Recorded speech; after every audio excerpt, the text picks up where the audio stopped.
As cores são pós de terra ou minerais amassados com um diluente. São, por exemplo, óxidos de ferro que dão amarelos e vermelhos e cobaltos, que dão azuis, violetas e amarelos e cádmios, que dão laranjas, vermelhos e amarelos e crómios, que dão amarelos, laranjas e verdes, terras que dão vermelhos, amarelos e castanhos. Os diluentes são óleos, resinas, colas, silicatos. E é destas matérias que tem de sair a transparência dos céus, a macieza das relvas, o acetinado das peles, a matéria imponderável dos sonhos, das iras, dos desenhos e dos sonhos.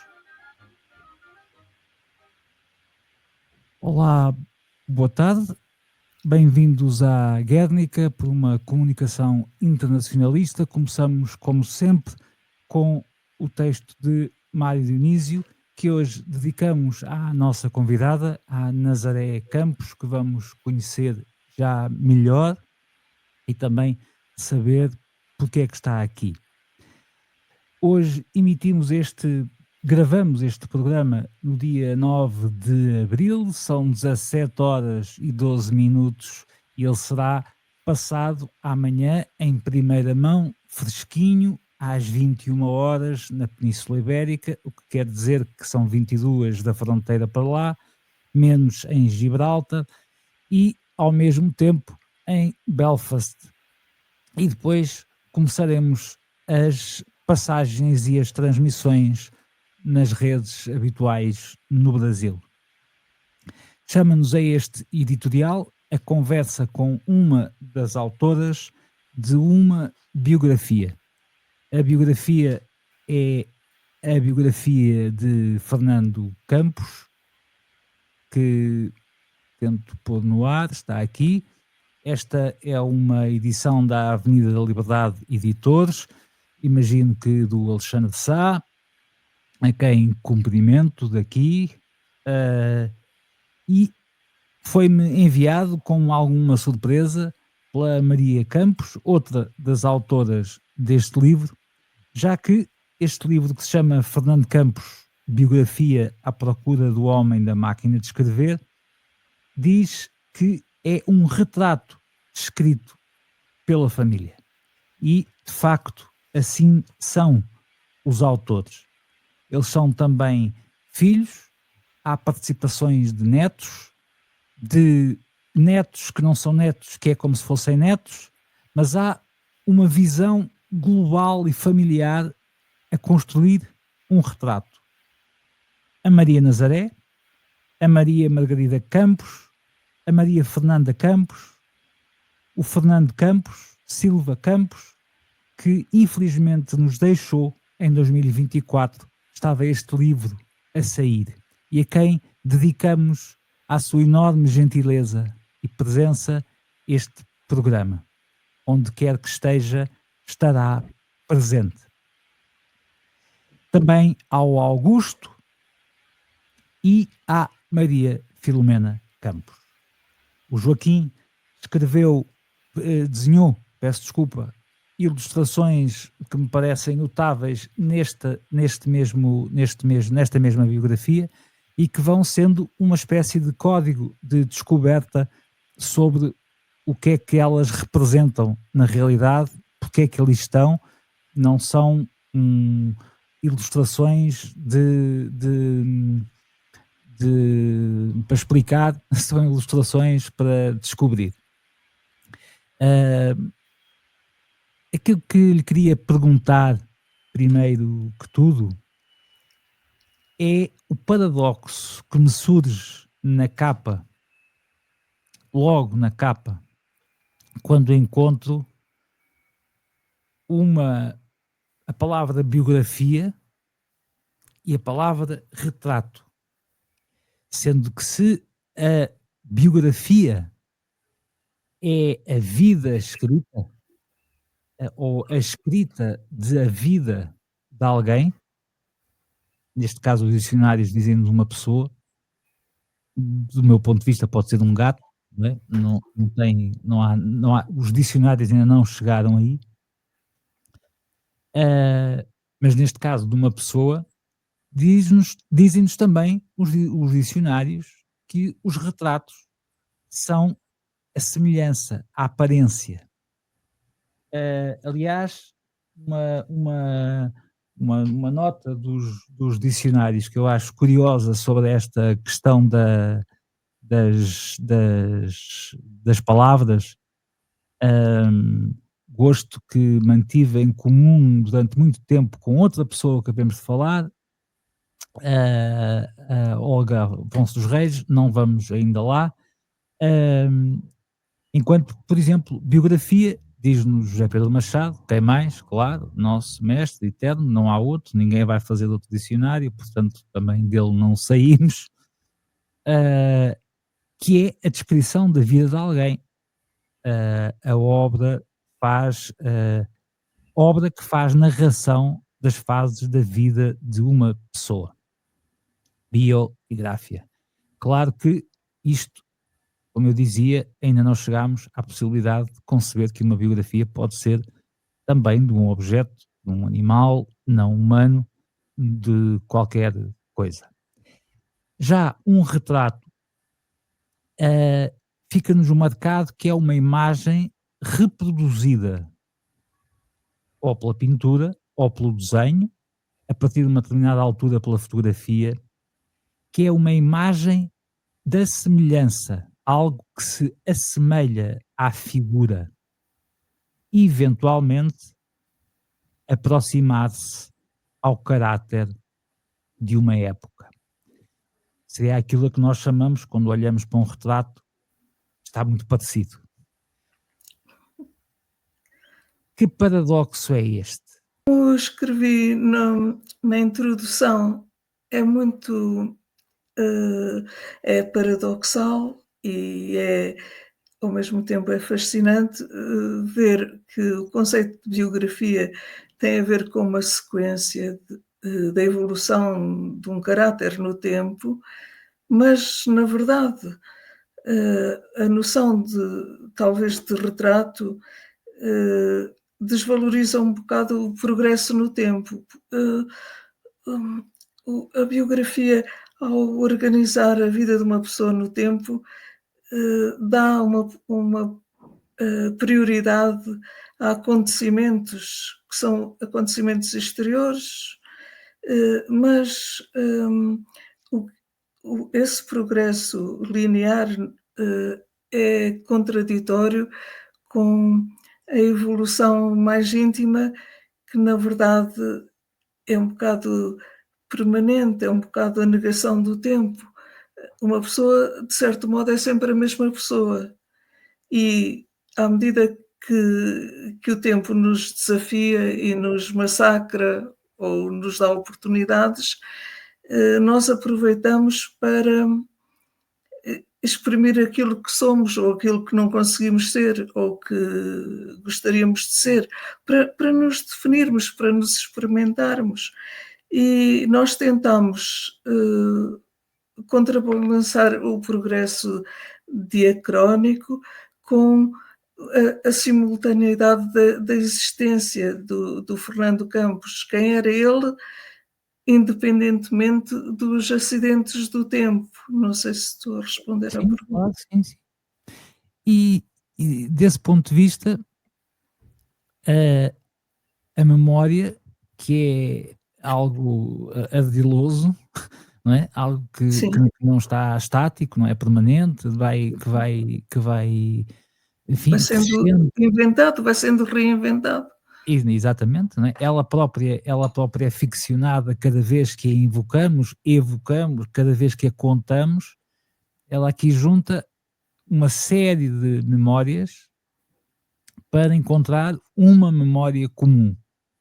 Ou seja, nós no livro, na biografia, não sabemos qual é o espaço que pertence a cada um dos autores, não está determinado quem é que escreveu o quê, ou que parte é que foi escrita por quem, ou por outra, há uma voz que unifica esses testemunhos, mas são um conjunto de memórias que se procuraram juntar através de que método? Como é que Através de De que método? Como é que eh, qual é o método de sim, trabalho deste sim, sim. Eh, Primeiro, fiz um esquema geral do livro, mais ou menos, para ter uma linha de pesquisa. Depois, distribuímos algumas tarefas pelos irmãos, algumas pessoas foram pesquisar determinados assuntos. Depois eu ia escrevendo, ia juntando o que ia recebendo, ia escrevendo, reescrevendo e depois juntávamos a ler e discutíamos.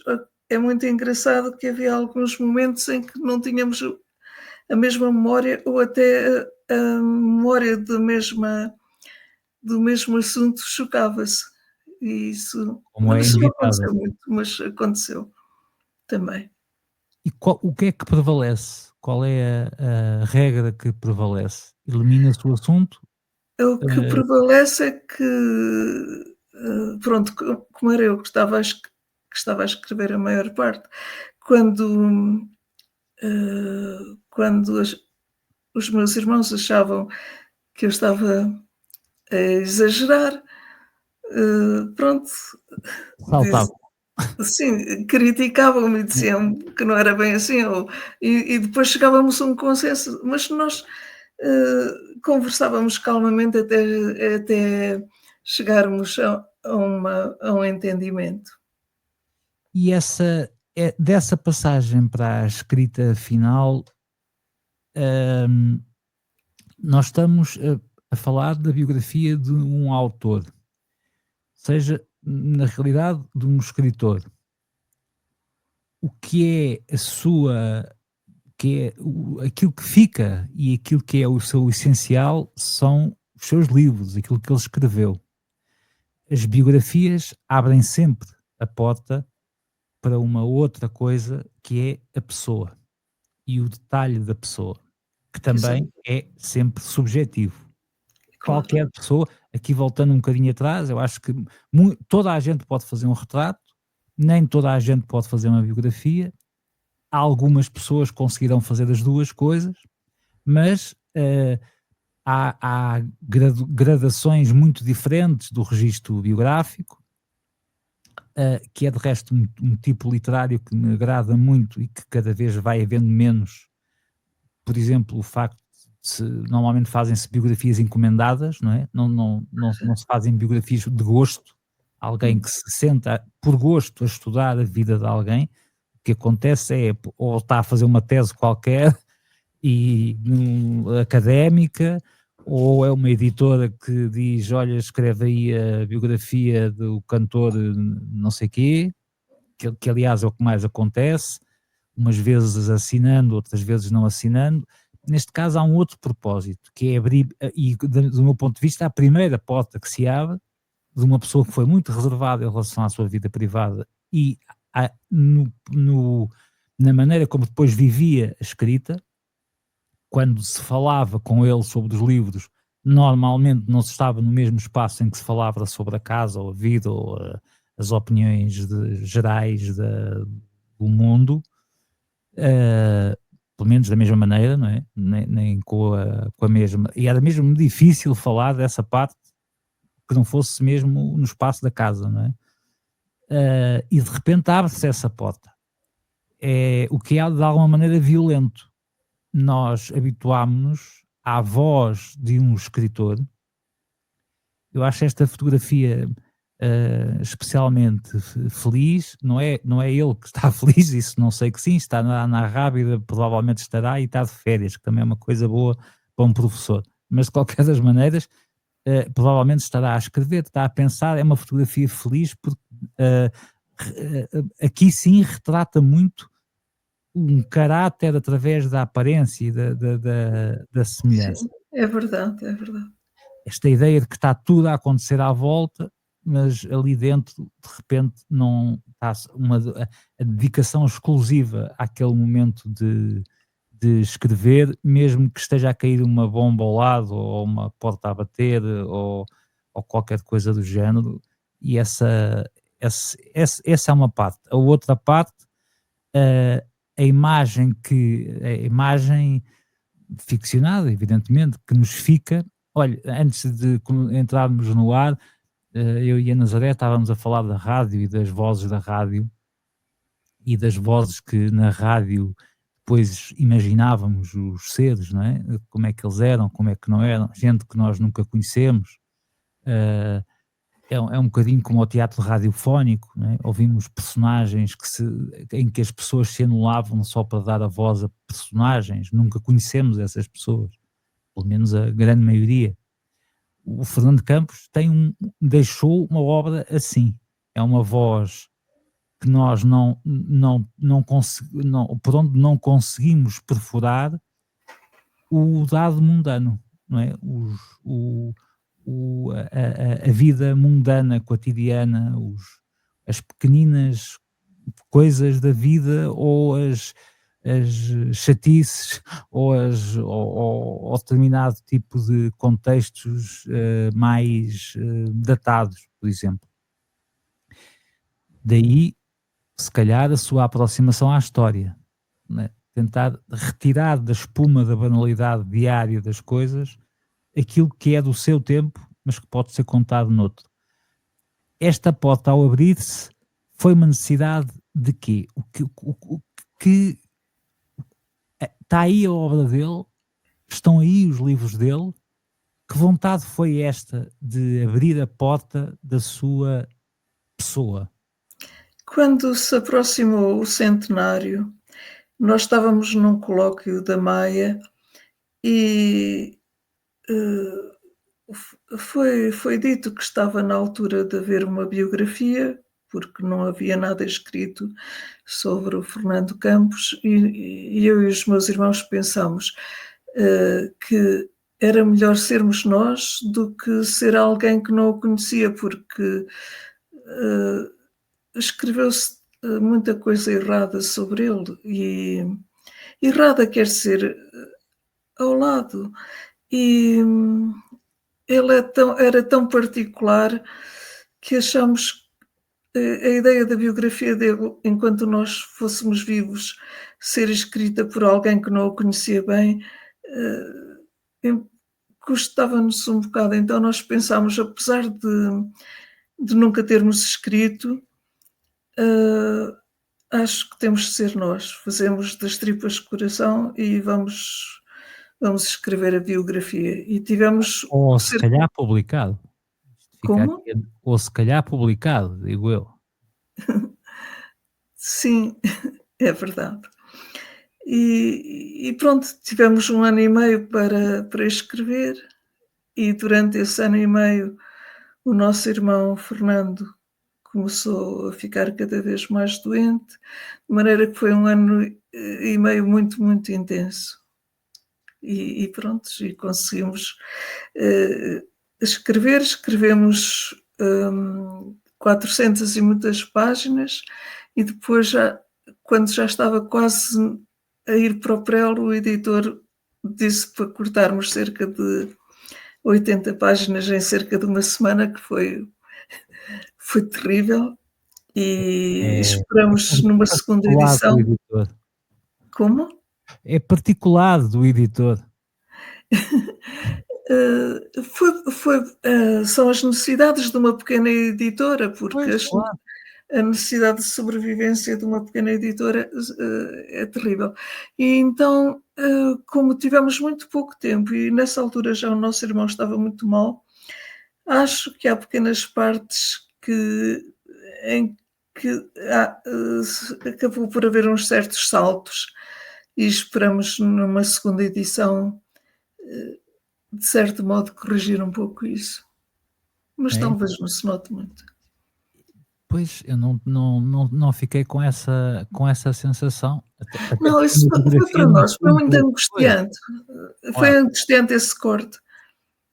Deixe-me, levar ou trazer outra pessoa a esta conversa, que é a Maria Olga, enfim, companheira do Fernando durante toda a sua vida, mãe da Nazaré, mãe de todos os outros irmãos que, autores deste livro, avó, mesmo daqueles que não são de sangue e que colaboraram no livro e que se aproximaram, mas que são o Fernando e a Olga como a voz no sentido certo da palavra, não só no sentido sanguíneo da palavra, eh, trazê-la para este debate. E nós sabemos que não é uma pessoa qualquer, que tem uma influência determinante em cada passo da vida dele, a recíproca também,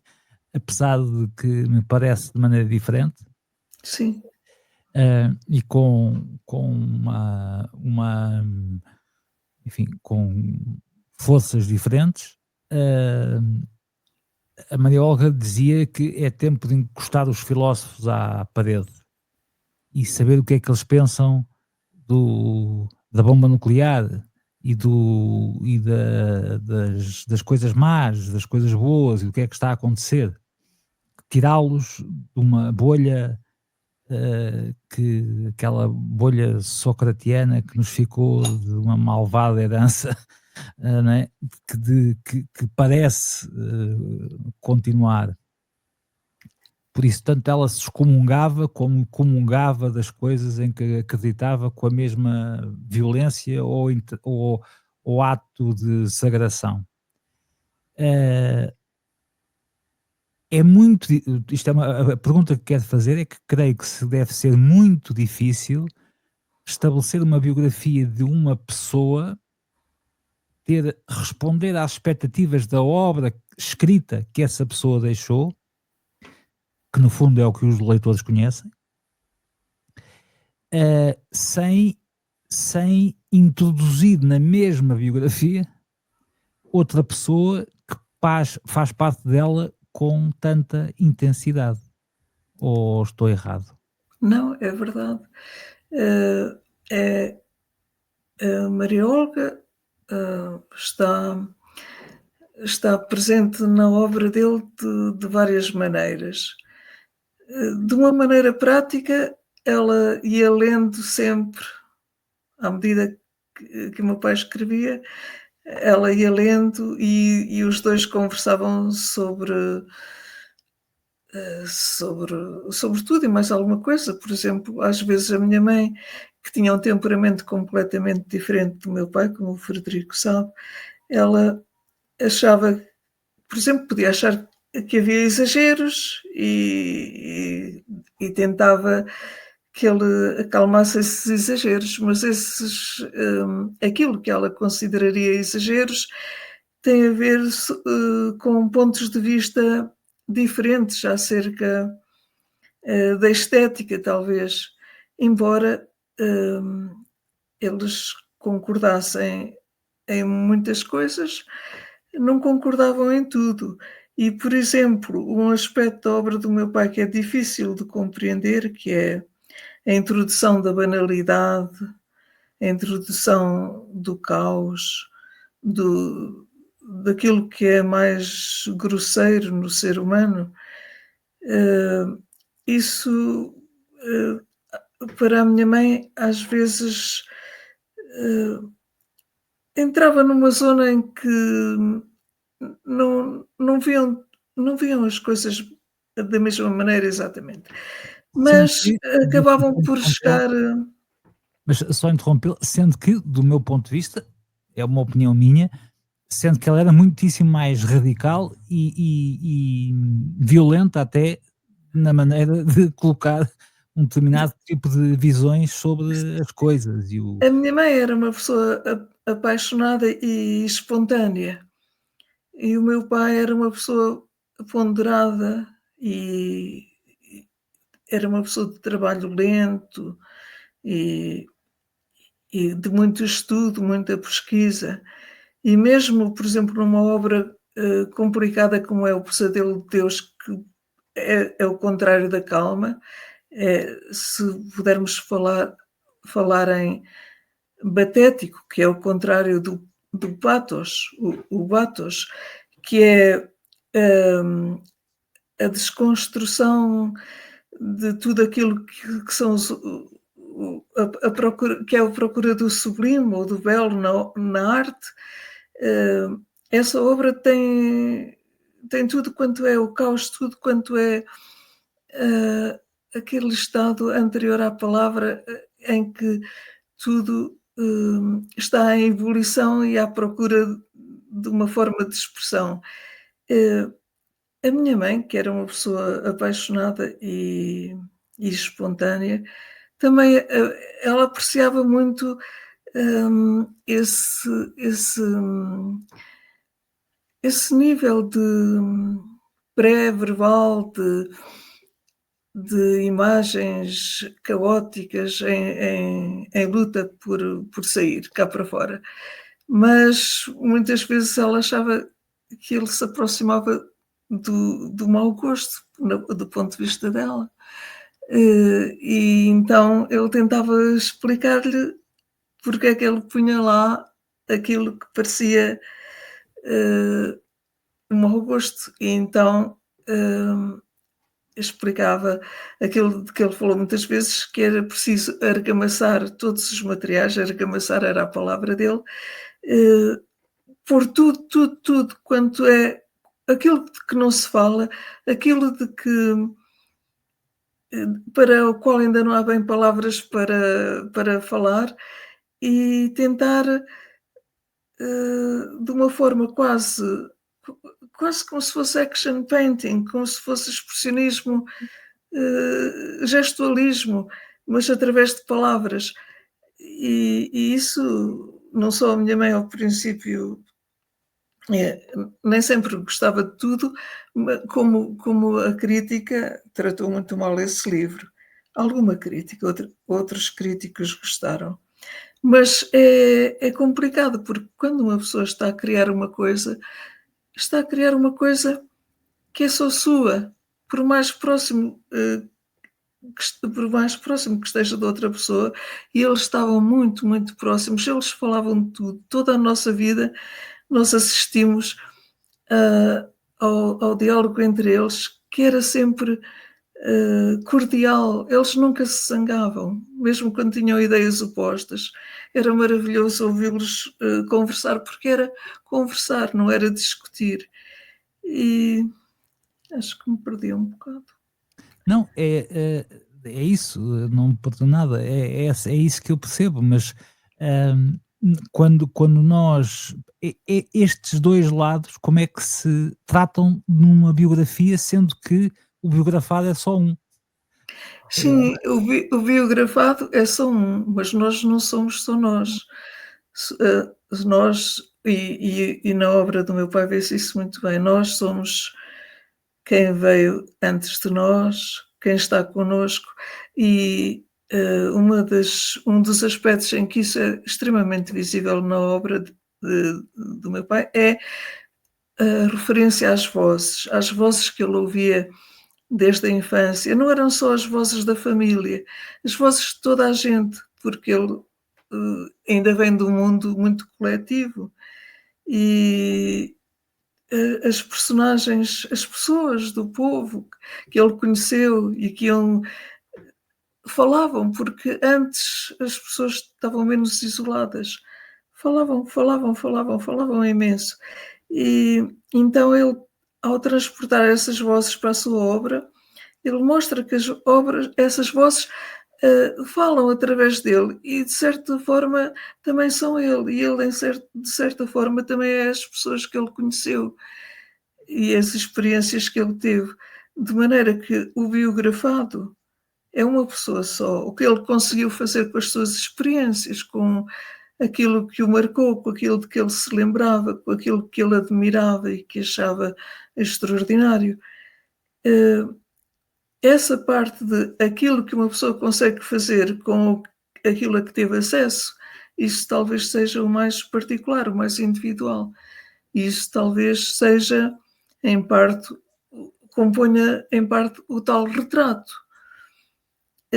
Mas as Ou pessoas não é deixam de aí estar que lá. entra a parte do retrato, não é? Como? É aí que entra a parte do retrato. É aí que Sim, passa a ser um retrato em relação à biografia, não é? sim, o retrato, que é, tem a ver também, tem muitas componentes, tem o temperamento, tem os traumas, as experiências que são como cicatrizes, nós escrevemos isso, cicatrizes, as experiências negativas que nos vão traumatizando um pouco e a maneira como as conseguimos superar. E depois esse caminho, e aí já é um caminho no tempo, vai sendo combinado com talvez o temperamento, aquilo que nós somos feitos. Por exemplo, o meu pai não podia deixar de ser uma pessoa calma ao mesmo tempo e ter uma predisposição para o riso, eh, que era diferente da disposição da minha mãe, que não achava muita piada. Na verdade, ela achava que no lado dos campos, E e havia lembro que um dos nossos antepassados era um ator cômico, o nosso avô Silva Lisboa, mas do lado do meu avô Alberto Campos também havia essa dimensão da comédia e do nonsense. O nonsense não tem a ver com a minha mãe. Ela achava que isso era um bocado, um bocado talvez degradante. ao mesmo tempo tendo um humor muito particular, Pois tinha, uma mas capacidade era mais cáustica, sarcasmo. exatamente, Ela era muito sarcástica. era cáustica e com uma Era cáustica, capacidade, mas isso era crítica e de certo modo isso era intelectual, era racional. exatamente, e fazia parte dessa luta e que tantas vezes contra o mau gosto, que eu também se poria a coisa numa forma geral, não é? Talvez essa tenha sido a batalha da vida dela no conjunto, no na própria exigência dela própria, da exigência que tinha com a filosofia, com os autores, com o ensino, Exato. com a igreja, Uhum. não estou a falar das religiões ou da religião, mas com a igreja, uma determinada estrutura.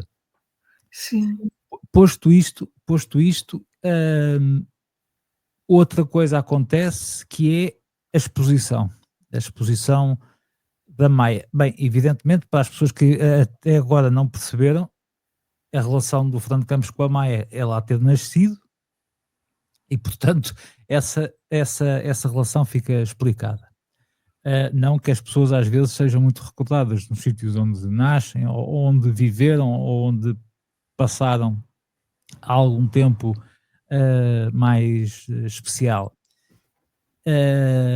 Muitos outros sítios lhe eram ah, muito marcantes. A Rábida, Chaves, sítios que foram ficando nas suas memórias. Mas outra coisa, outra parte desta nova porta que se abre é a exposição que acontece na Maia. Eu vou passar um bocadinho do site que está disponível com o endereço ideiasemergentes.pt/projeto Fernando Campos, o homem da máquina de escrever, onde se faz uma viagem pela sua memorabilia, pela memória dos seus objetos, pelas recordações, hum, por sinais que eventualmente não são muito fáceis de descortinar, hum, para quem, para quem não o conheça, ou não o tenha lido, ou não saiba ainda muito sobre ele. Se calhar a biografia ajuda a ver a exposição e vice-versa.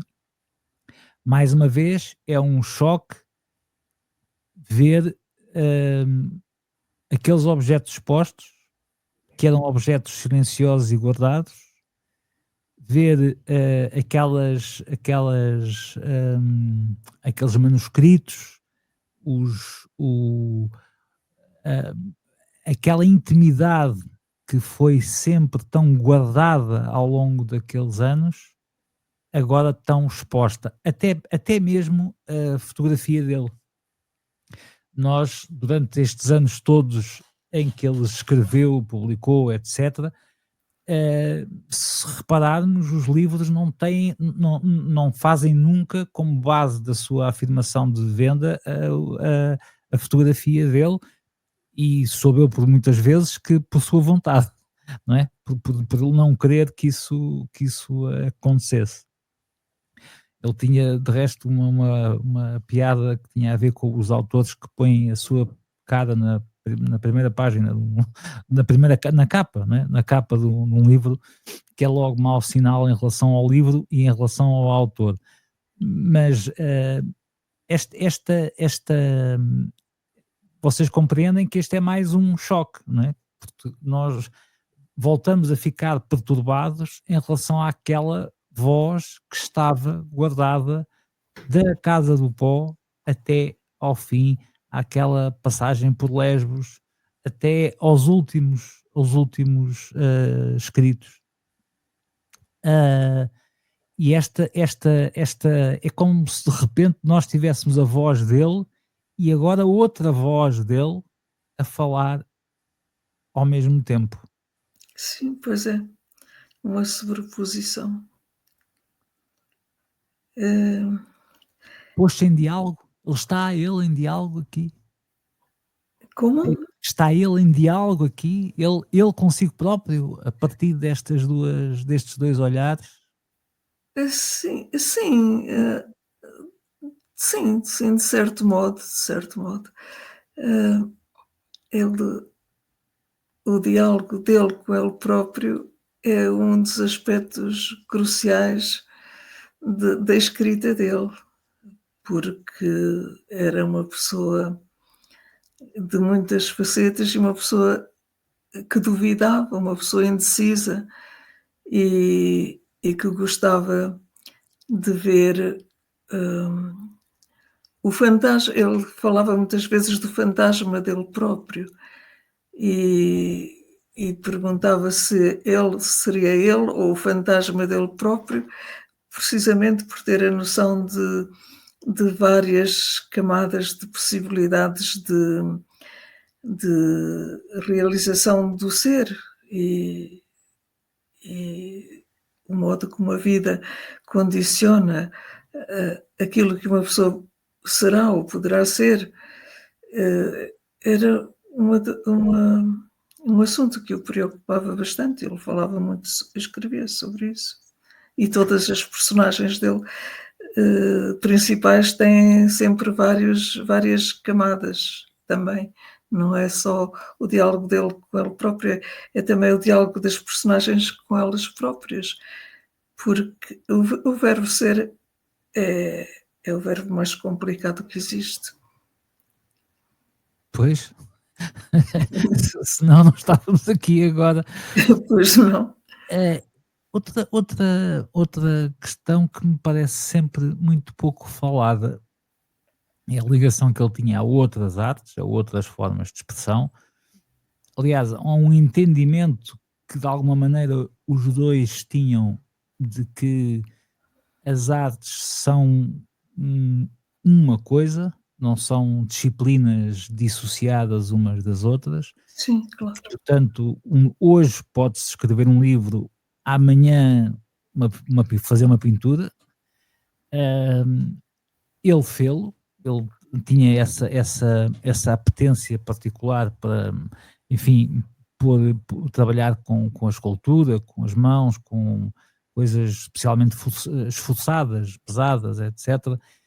E Ele toda a vida se exprimiu através de várias formas da arte, da música, da escultura, da pintura, da carpintaria. Ele exprimia-se de qualquer maneira. A escrita, era um sonho que ele tinha desde criança e talvez no momento em que ele, ao acabar a escola académica, perguntou a uma pessoa mais velha que o orientava se havia de ir para belas artes ou para clássicas. ah, o conselho que lhe deram foi um conselho prático sobre a sobrevivência material. E pronto, isso determinou que se especializasse, porque há sempre uma especialização que determina que uma pessoa depois queira mais, ir por um caminho do que outro. Ou não, às vezes nem sempre é assim. Mas ele nunca deixou de pintar nem de esculpir. Nazaré, já vamos adiantados no tempo. 2 breves coisas das tantas que ficam certamente por dizer e por conversar, mas o objetivo é que se vá à procura da obra do Fernando Campos e da pessoa. Agora é possível fazê-lo de uma forma especial. Mais especial era se tivesse sido uma autobiografia, que é a biografia que nunca é, Ma ou mas seja, de certo modo a obra dele também é um bocado autobiográfica. exatamente, exatamente, eh, para 2 questões. Uma delas são as ilustrações do livro, eh, que que, apesar delas serem pequeninas ou estarem impressas num formato pequenino e muito misturadas no texto, eventualmente até merecerem um espaço maior, coisa que para a publicação, para os editores é sempre um arrepio, acham sempre que é mais, não é? É coisa Exato. a retirar, é página de encher e depois ainda preferem as fotografias, neste caso acham que as fotografias é mais valioso e por aí fora. Aquelas ilustrações parecem muito misteriosas, no verdadeiro sentido da palavra, não no sentido oco, nem pseudo codificante, mas no sentido interno da palavra, no sentido de procurar, através de cada uma daquelas imagens, revelar uma parte daquela história que ali se está a contar, que ali está a acontecer e que não é nada óbvia, não é? Nós, em cada ilustração, se está a falar, sei lá, de um acontecimento qualquer, a ilustração que vai surgir apenas uma Uma figuração, ilustração. sim, uma Mas era aí mesmo que eu queria chegar, era o facto de me parecerem que não são ilustrações, no sentido formal a que se dá às ilustrações, que é se estamos a falar de um pote, fazemos um pote, se está a falar de uma flor, faz-se uma flor, mas, ou seja, de ter um conjunto de desenhos que em si são uma espiral de introdução à obra do avô, neste caso, Sim. mas não interessa, são 2 pessoas, não interessa muito se claro que há influência nisso. Eh, não faria sentido, por exemplo, que esses desenhos também estivessem expostos na Maia, que eles fossem publicados, Eles no estiveram expostos na exposição do centenário, sim. E também os pequenos objetos de cerâmica, de máquinas de escrever, que o Joaquim também fez. Essas ilustrações têm um lado simbólico e um lado mais do que simbólico, têm um lado evocativo. Talvez elas consigam evocar algum aspecto da essência dos romances ou da essência eh, da personalidade. Por exemplo, quando as ilustrações, ele fez muitas ilustrações, depois só para cada obra e depois só uma que era escolhida. Por exemplo, as ilustrações para a Rocha Branca têm todas a ver com música, porque a música atravessa esse livro, atravessa toda a obra do meu pai. É uma escrita que tem um registro musical muito, muito, às vezes, eh, por exemplo, no Cavaleiro da Águia, eu estava a ler o livro e parecia-me que estava a ouvir passagens de peças preferidas do meu pai, por exemplo, Wagner ou, por exemplo, Schubert. E as ilustrações apontam para aspectos que são essenciais, mas que não são óbvios, sim. Às vezes têm um lado simbólico, mas não necessariamente. é muito curioso, nos últimos anos de vida do Fernando Campos, ele fez uma espécie de revisitação quase diária e em quantidade de cinema, de filmes, em casa. Sim, ele era um cinéfilo. Desde a adolescência que ele era um cinéfilo. Exatamente. E nesse período vi-os por atacado. O mesmo Sim, filme, não sei quantas vezes no mesmo dia, uma parte do filme, uma parte da música do filme. E é curioso como, se nós olharmos para esses filmes, muitos deles a preto e branco, aqueles filmes noir, americanos, franceses, ou então musicais, filmes musicais, etc., como há elementos gráficos e de interpretação gráfica nesses filmes que justamente aparecem nos desenhos que, que estão, que estão no livro e que provavelmente também existirão nos que não estão no livro e que nos falta exato, conhecer. exato, exato. Por exemplo, um aspecto, eh, que tem a ver com o cinema e com ilustrações no Pesadelo de Deus, a influência que os Sapatos Vermelhos, o filme do Pressburger, teve sobre o meu pai. É um filme que teve uma influência tão grande sobre ele. O próprio Martin Scorsese dizia que era um filme que era visto como se fosse música em cinema. E pronto, e isso está lá, através de palavras, está lá no Pesadelo de Deus, esse filme. E as ilustrações também captam uma atmosfera e uma essência, do espírito principal, essência do espírito é uma redundância, a essência de de muitos aspectos da obra dele. Sem dúvida. Nazaré, muito obrigado pela sua presença. Obrigada eu. Eu que peço desculpa daquilo em que poderei não ter falado ou das coisas que falei e que não teriam grande interesse ter falado. Qualquer das maneiras, ficam os livros e nos livros, hum, podemos sempre voltar atrás e à frente, não necessariamente nesta hora. O livro está disponível à procura do homem da máquina de escrever. Gostava de lembrar que isto também é, ou também foi, um espetáculo a partir de um texto do Fernando Campos, levado à cena já em 1993 pelo Pino Nuno Custódio, Nuno Custódio. sim, o Nuno Pino Custódio, no Teatro Meridional,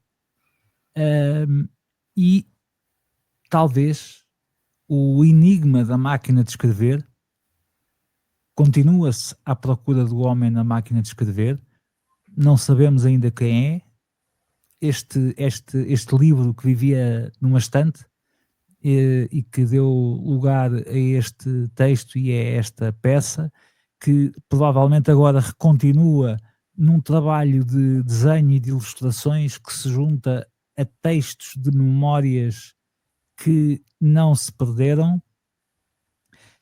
Fica aqui não mais do que sugerido como uma possibilidade de reencontro com aquilo que nós somos e, repetindo aquilo que a Maria Olga tinha dito, encostar os filósofos à parede, encostar os escritores à parede, espremê-los e ver que lá dentro, afinal, há tanta coisa ainda para descobrir.